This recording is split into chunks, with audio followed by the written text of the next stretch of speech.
Hello and welcome to the Time-Lapse Food Traveler. I know that name might sound confusing to some of you, but that's because this short series of videos is on both of my YouTube channels, the Time-Lapse Food Travels, as well as my original channel, the Time-Lapse Traveler. I know I'm kind of double dipping here, but I genuinely would like for as many people as possible to experience this awesome place that I visited down in Tagaytay. The Papa Bolo restaurant and brewery is a truly world-class establishment where I'm going to introduce you to a master beer craftsman with a really jolly personality whose love for what he does truly shines through in his colorful description of the tasting tour, which you're about to see now. The place has been open for only about a year, so it's really new, and they seem to really be priding themselves in the production of the beers. Hello, sir. Howdy, how are you? It seems like it's such a cool place over here. Oh, man. We'll give you a full tour. I mean, you gotta check the roof deck. Oh my God, that's cool. Good Lord, our entire team is set up to Really? bullshit you almost as good as me. I'm all about that, actually. Oh, fantastic. So it'll be really cool. Oh my God, Nice. happy to bullshit. Absolutely happy to bullshit. We'll make sure we give you a proper bullshitting to see the place. Great, okay. Yeah, it's pretty okay. Fantastic, I'm glad I stepped Cheers. Give me just a moment, I'll get you set up. in. Great, okay. A few minutes later. So we are tasting the first pours after draft line cleaning. This is something that I know is overlooked here in the Philippines. It's overlooked around the industry. So I am endlessly proud of Susan and Sandro for the care that they have of this property. By taking care of draft lines, it means that you're getting the beer we intend every time you sip it. So to learn the proper way to taste a beer, you've been drinking wrong your whole life. Let's make sure you know how to taste a beer properly. All right. The first step has already happened. Your brain has already made a subconscious prejudice of this beer just because of your eyes. Yeah, Sight that's true. is the first level of judgment. Your second level of tasting a beer is nose. Olfactory is 90% nose. It smells so good. Attaboy, attaboy. Yeah. Your third step, this one is going to be complicated. This is where you have been fucking up your whole life. Even if you've been drinking in Munich, you've been Which I fucking have. this up. Oh God, it's Oktoberfest right now. I know. A little jealous. We can celebrate with this beer. Sure. Third step, the most complicated, where you've been fucking up. You're gonna take in 30 mils, 1 ounce, a mouthful. You're gonna hold it on your palate for about 5 seconds. Let it warm up. Different flavors become active. So if you've experienced proper German culture, warm beer is still delicious. Good beer survives a warm temperature. The part you've been fucking up your whole life, guaranteed, is the next bit. After it's warmed up on your palate, you'll swallow and then exhale through your nose. Oh. Olfactory is 90% of your taste. So when you exhale, your next breath in, you get the full flavor of the beer. So here we go. Step one, we look at it. It looks like a beer. It does. Step two, oh, it smells like a beer. It smells like a beer for sure. And step three,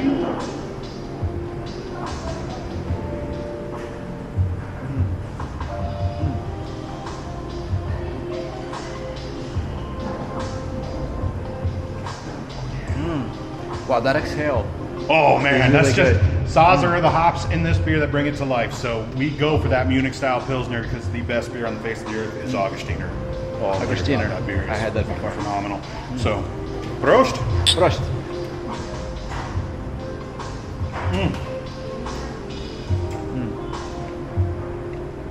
Okay, well, Oh my God, this is so good. Really. Taste of hops So- is really coming through. that's a style of beer that I love wagging my chin with industry veterans. When we are competing, we're competing on that style. There's no room to hide. If I have a fuck up, you taste it. When you're doing that Munich style Pilsner, Czech style Pilsner, if someone's doing a Czech Pilsner, you're going to expect some more of that DMS component. So if I get plenty of sulfur, I'm hitting that actual Pilsner or Kel style. If I don't want that, and most Americans and Canadians don't like the DMS, well, I try and dial that back, and that's where we call it more of the Munich style Pilsner. All right. Nice. So which one is this now? We are now on to Cowboy Classic. So again, your eyes have made similar judgments, but your nose will observe something else. Oh, wow. The nose is very different, yeah. Oh, yeah. The nose effect is very different over here.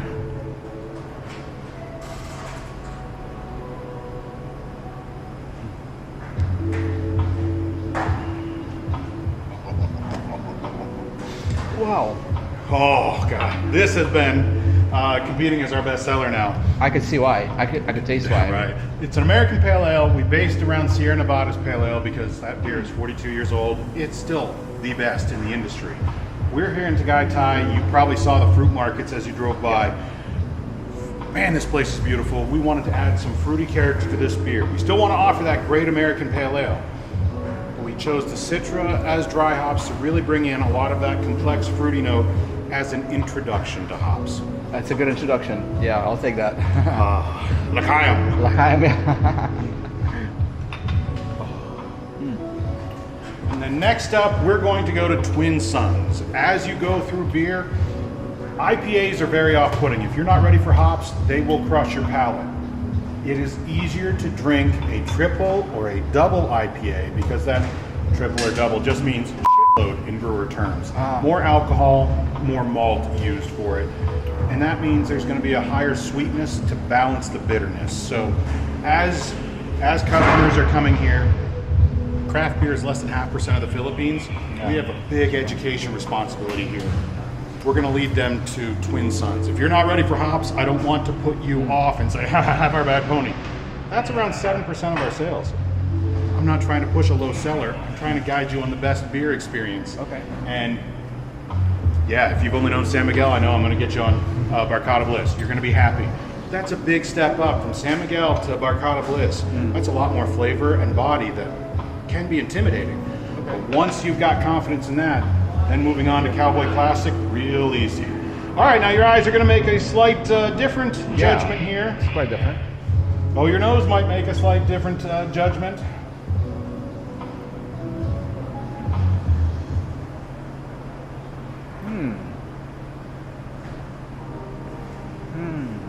This is very sweet, actually. Yeah, you want a ton more balance. There are more hops in this than the next beer you're going to try, but that creamy mouthfeel, thicker mouthfeel, it's giving you a lot more sweetness across the palate, so you're not crushed by the bitterness at the back. True, yeah. Well, that's going to make it easier for you to get into hops. I see, yeah. Because honestly, I was going to say that hops is, like heavy hops flavor is not really my thing usually, but here it's a good balance. That's really what makes it good. Oh, bless you. Cilantro. That is spot on profile right there. So for me, Dogfish Head 90 Minute is the best double IPA in the industry. I did not expect to enjoy this as much as I'm enjoying this one, actually. Every beer brewed here comes with my personal guarantee. If you don't like it, I'll drink it for you. Nice. That's a good guarantee. I like that one. No one's ever taken me up on it, so we must be doing something right. And really, these two are the rock stars. I get to be a pretty face because these guys are just incredible. Now this next beer, I'm excited you're here in time to partake. This is where a brewer in this country got a product out on the market that was craft beer style. What the hell is that? Thank you. There is craft beer or there's macro beer. There's no craft beer style. Yeah, I don't know what that's supposed to be. We're making authentic beers. Every beer is a recipe. When they released that product, there's enough of us that knew exactly what, ironically, they're called AB, Asia Breweries, not the Anheuser-Busch, that we have all seen just destroy the market with a bunch of flooded crap. They made something to confuse the craft beer consumer. Authenticity and transparency are what we're doing. We're going to walk you around and show you exactly how we make everything. You're going to see our raw materials. That we ain't f***ing around. That's good fireman malts downstairs. The hops, Yakima and all around Bavaria. It's expensive. We want to give you the best in a glass. 4 brewers got together. Us, Boondocks, Elias Wicked Ales, and Encanto, and said, screw you craft beer style. This is what a true craft beer should be. So,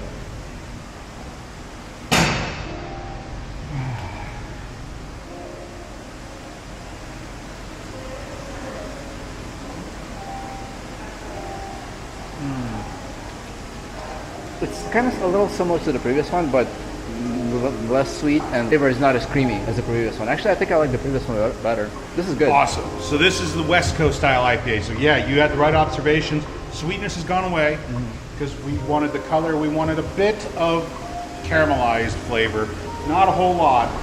hops, and there's a slight bitter kick to it. That's what you're going for in this style, and this reminds me of San Diego, 1995. Ooh. Well, I'm having a nice day today. You came in at the perfect time. Well, apparently, lucky me, huh? I was thinking, like, should I stop by here now or later? Because I was just exploring the area. But then I thought, you know what, let me just swing by here. Nice. Fortune favors the bold, yes. You're getting to experience, well, all kinds of good stuff. Thank you very much. Which one is this now? We are on to our West Coast IPA, and I'd really call it a Midwest Coast IPA. This is based on what I think is the best IPA in the industry, Bell's Two Hearted. It's all Centennial hops, and oh boy, let's see what we've got. This one's slightly murky compared to the previous ones.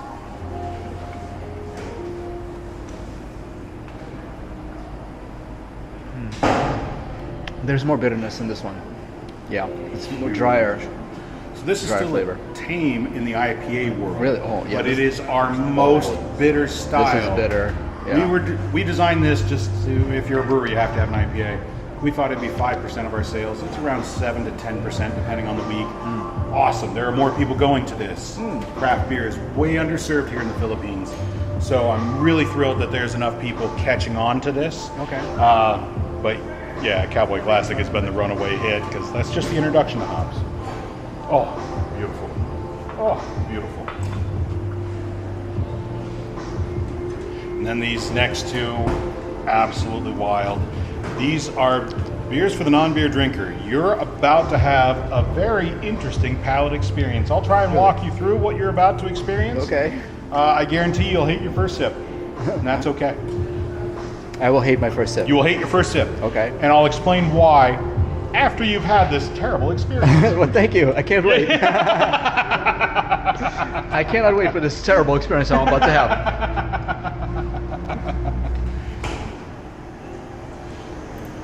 Oh, it's very light colored. Thank you. This reminds me of Hogarden the way it looks. Oh, very similar. So yes, you're going to that Belgian. We're trying more for the Berliner Weiss style. So yes, the Berlin style of brewing brought to Belgium. Like definitely or something, Hogarden. Yeah. And your nose, your eyes made it. Your nose is going to make an observation, and then your palate's going to hate you. So your first sip, just get it out of the way. I'll explain why in a moment. Don't even taste it. Just down the hatch. Terrible. Yeah. Oh yeah. Oh yeah. That's a fantastic face. Oh, it's awful, isn't it? Yeah, it is. Now, your second sip. What's going on is your palate. Your tongue is just like, what the f*** did you just do to me? Yeah, exactly. This is radically different pH, and that one change really affects how you taste it. So what you've done is just rinse your palate. Your second sip, it's still gonna suck, I'm not gonna lie. But it's not gonna suck as much, so I'm gonna recommend the same thing. Rinse the palate down the hatch. Okay, let's do this. Why are you making me do this? It's a rough life, but the third sip is worth it, I trust you. There's a pot of gold at the end of this rainbow. Okay. You know, you're right, it's not nearly as bad. It's not as bad, yeah. Now, your third sip, if you've rinsed your mouth, your palate is now ready to expect this and now ready to taste it. So your third sip, you actually might enjoy. I might enjoy it. Okay.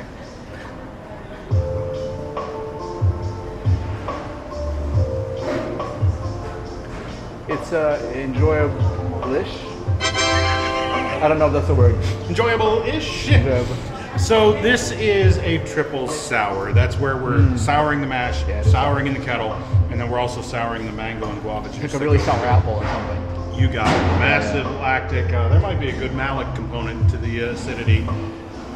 This is the style of beer for non-beer drinkers. It has been an incredible gateway that if all you've known is San Miguel, this is something different. Now this is more on the extreme side of that something different.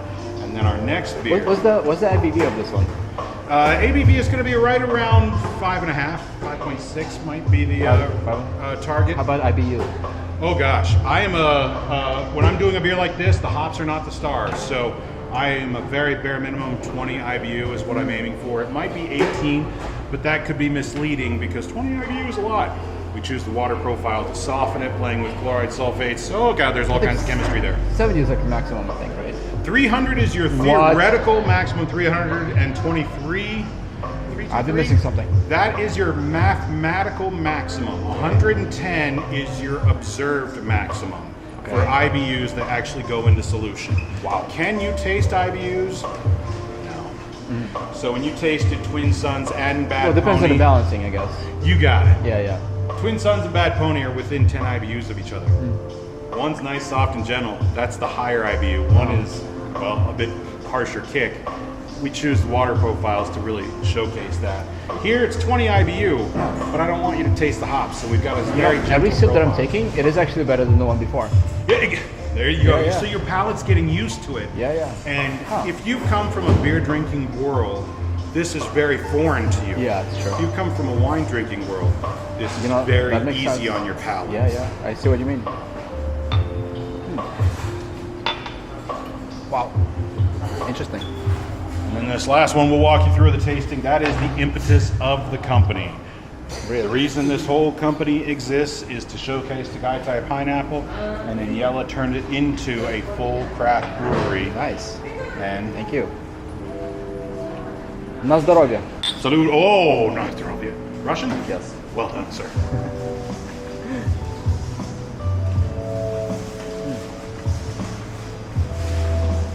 Wow. Oh my god. Whoa, this is interesting. This is a complex flavor that I've never had before. And I've had a few flavors in the past. Wow. This has been our #1 overall seller. Cowboy really- Classic's now competing with it as more craft beer consumers go for it. But this has been just a runaway hit from the moment we opened. We use around 600 kilos of Tagaytay pineapple a month, and a lot of that goes into this beer. So it's just been an incredible reward to support farmers, to support the fruit sellers, and then to showcase the town in that beer. We'll soon be canning, and when Manila and NCR get a hold of this Oh, beer, wow. oh dear God, it's going to be off to the races. Oh my god. That I'm fruity looking sour forward to that. style is so popular around the world.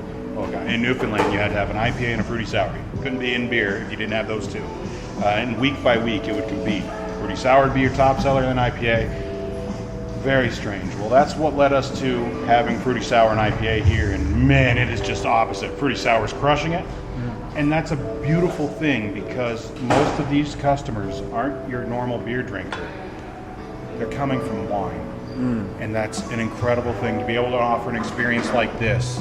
Coming from wine, now I've got your confidence. You can start exploring beer and really enjoying the entire craft beer movement. Yeah. Because, I mean, obviously beer and wine are two very different beasts, but there's a commonality with certain kinds, especially the ones that you just introduced me to. Oh yeah, Yeah. that's I pretty really wild. see what you mean, yeah. It was a wonderful bad experience. That first taste of Fruity Booty. Oh god, it kicked you in the teeth.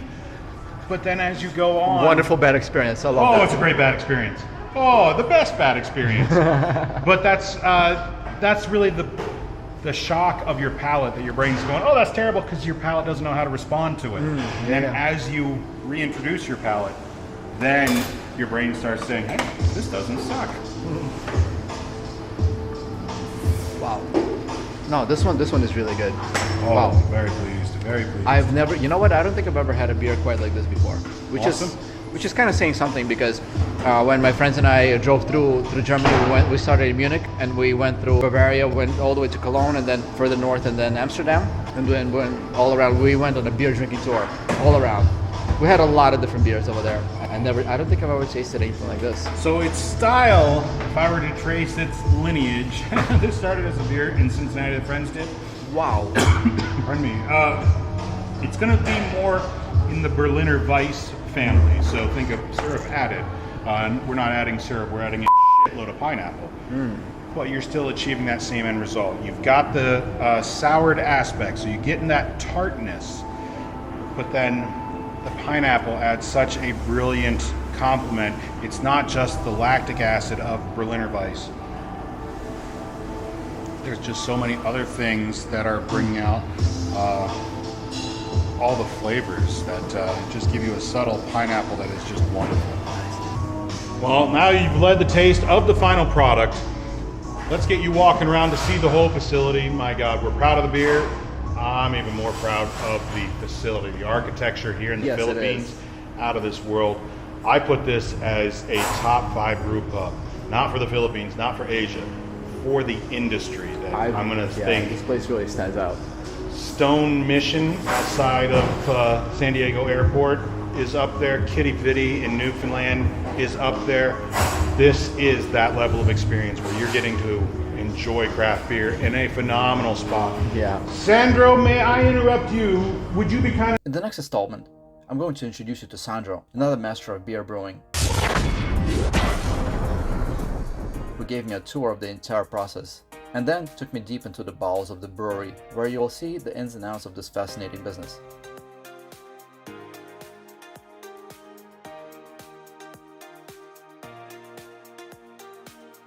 After that, I'll show you around the rest of this amazing looking building, including the upstairs deck, the lounge, and the kitchen area, where I got to chat with some of the staff before having a delicious meal which I won't soon forget. Until then, I hope that you enjoyed this video. Please leave me a like and some kind words in the comments section. Always take care of yourselves and each other, and I'll see you on the next one.